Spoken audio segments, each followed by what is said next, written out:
We've developed a very successful teaching method for the clean. The clean starts with introducing the positions, the hang position, the rack position on the shoulders, and the jumping position, and then the jump and catch, which essentially comprises all of the movements of the clean except for the pull off the floor, which is introduced after these 4 steps have been taught. The snatch is similar in that we can essentially use that same basic sequence of events to teach the power snatch and then add the details that you'll see here in a moment in after the basic 4 steps have been taught. So we will start from the hang position. That's where we find the snatch grip for the lifter, which places the bar between the pubis and the hip pointers. We will teach the rack position, which is at the top, over the head, the bar vertical to the glenohumeral joints, the shoulder joints. The jumping position, which is unlocked knees and hips, just exactly like for the snatch or for the power clean. And then the jump and catch. And the details of that would involve coming into full extension, touching the bar on the same place on the lap that you've measured the pull grip width from, and then dropping under the bar, which is kind of the hard part of the snatch. The snatch involves a drop. A snatch does this, okay? This is the pull in the snatch. Now, in a clean, we consciously keep the elbows straight.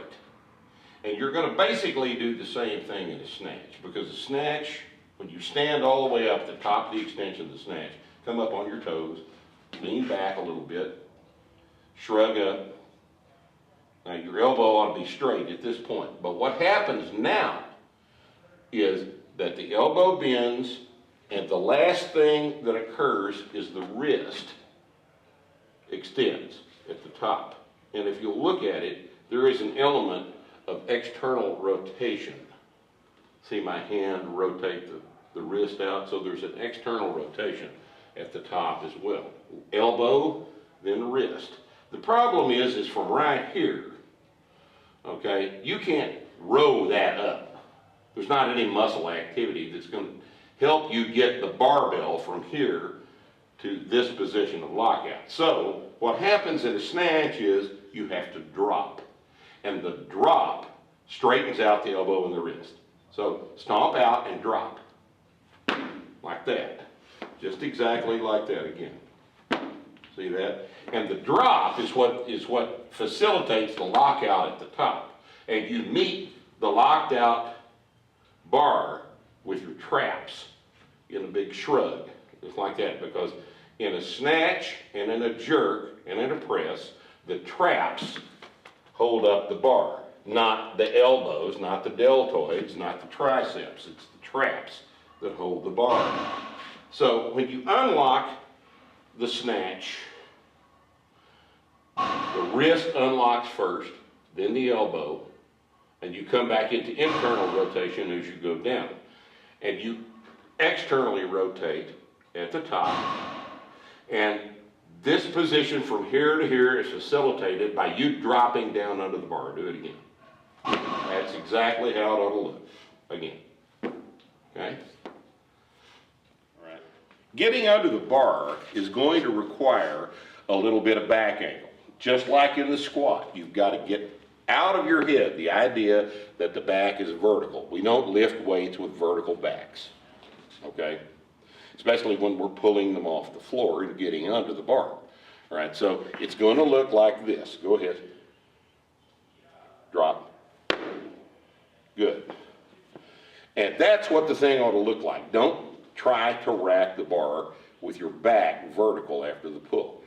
Okay? Don't understand about the rotation at the hips and the rotation at the shoulders. This whole thing accommodates both the balance position, the vertical line over the shoulder, and any depth you want to rack the bar at. All right, if you want to rack it all the way down to a full squat snatch, that's fine. You just rotate on down so that you can get out of the bottom of it with your hips, right? But you can't hit a full squat snatch with an upright back, because where are your knees? You know, they're not in a manageable position. They're way out in front of you, and you haven't got a way to get out of the bottom of any squat if you don't have access to your hips, okay? So with the power snatch, we're going to start learning, even before we do the squat snatch, that this back rotates, and that the shoulder rotation accommodates that rotation, and the hips accommodate the rotation. All right, drop. Yeah, like that. Yeah, like that. Good. Again. Yep. Go. Just like that. And don't forget the shrug. Meet it with the traps. No, the traps meet the rack at the same time. They're not first. Traps aren't first. It goes like this. You stab up with your traps. Here's the elbow bent. That's it. Go. Nice drop. Now come back up. Now, push up against the bar. Push up against the bar. All right? When you are racking a snatch, the palm of your hand should be facing the ceiling. All right? You don't catch a snatch in the thumb web, or you'll break something. You catch a snatch at the same place you support everything in barbell training, on the heel of the palm.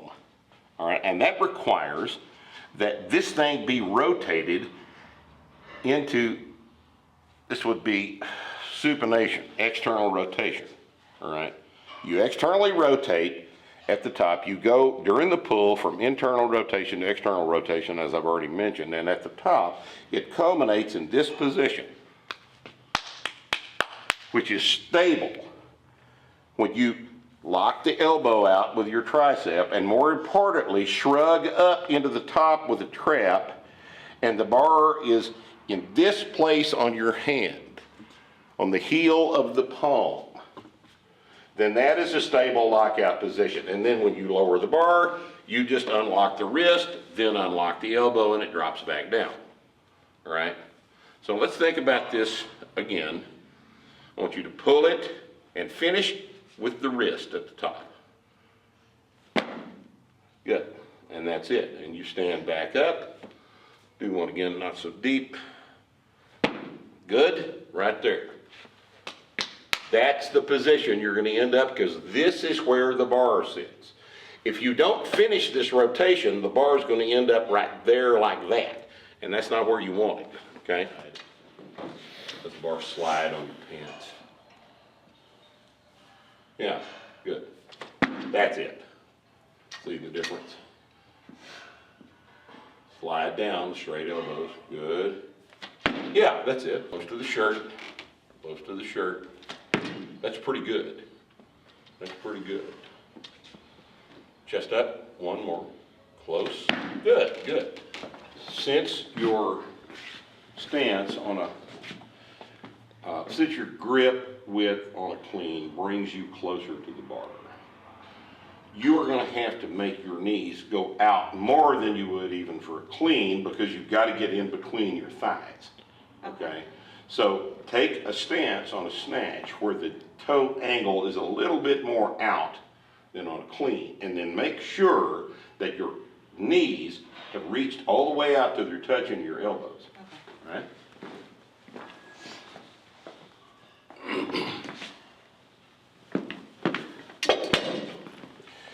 Hips up a little higher than that. That's it right there. Good. Okay. Now, close to the hips. Close to the hips, close to the shirt. That looks pretty good. More than that. Wrist at the top.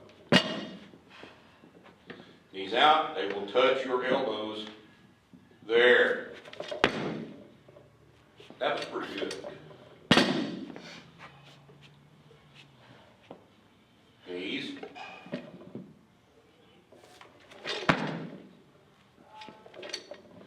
Power snatch is admittedly a little bit more complicated movement. There are a lot of different things to think about due to a very, very long kinetic chain. It goes from the floor all the way to the wrists, and every one of them are actively moving. So there's a lot of things that can go wrong, a lot of things you have to manage. The snatch is basically a pull with a wide grip, the wide grip facilitating a shorter range of motion from the floor to lockout overhead. The pull is one motion from the floor to lockout overhead, and the last part of the pull is facilitated by you dropping under the bar. This makes this thing a little bit more complicated. People tend to think about the snatch as a swing away from the hips overhead. That's an excellent way to lose it behind. As with all barbell exercises, the model we're using for the bar path is a straight vertical line. Now, in both the clean and the snatch, the straight vertical line is not actually possible because of the fact that the upper body must move back to facilitate getting under the bar. And if the upper body moves back, there's going to be a reaction down the arms that causes the bar to swing away a little bit. This must be managed to make the bar path stay as vertical as it is possible to keep it. The thing about the snatch that's interesting, though, is the top part of the snatch comes from a very mechanically inefficient position. And the snatch is facilitated by the drop. It's an inherent part of the movement, and until you learn the movement of the wrists and the elbows and the drop, you can't really do a snatch. So that's the reason we do the power snatch for quite a while before we actually try to do the full squat version of the exercise. You as the coach must learn how to help your lifter understand the basics of this movement pattern. Because if the lifter is just trying to copy something that you have shown him, he's not going to get it right. You have to understand what a snatch is, and you have to understand how to explain it to your lifter.